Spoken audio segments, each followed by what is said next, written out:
జనరల్‌గా కాకరకాయతో చేసిన ఏ డిష్ అయినా ఎవరికీ ఇష్టముండదు. బట్ ఇది తిన్నాక ఈ కాకరకాయ ఉల్లి కారం తింటే 'పుష్ప' షికావత్ సార్‌కి సారీ చెప్తే ఎట్టా ఉంటదో అట్టా ఉంటది. చూపిస్తారండి. కాకరకాయ ఉల్లి కారం కోసం కాకరకాయ పైన లైట్‌గా పొట్టు గీకి మీడియం సైజులో కట్ చేసి పెట్టుకోవాలి. ఇందులో చిటికెడు ఉప్పు, పసుపు వేసి 10-15 నిమిషాలు కాకరకాయ ముక్కల్ని ఊరనివ్వాలి. 15 నిమిషాల తరువాత ఊరబెట్టుకున్న కాకరకాయ ముక్కల్ని పిండుకుంటే చేదు తగ్గిపోద్ది. మంచి టేస్ట్ కూడా వస్తుంది.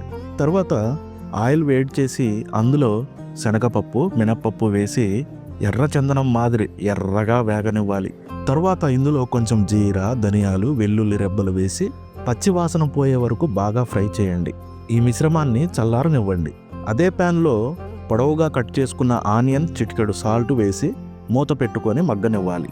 ఆనియన్స్ మగ్గిపోయాక ఇప్పుడు ఒక మిక్సర్లో వేపుకున్న మిక్సర్ని ఆనియన్స్ని వేసి సరిపడా కారం, సాల్టు, పసుపు, కొద్దిగా చింతపండు వేసి కచ్చా పచ్చాగా గ్రైండ్ చేసుకోవాలి.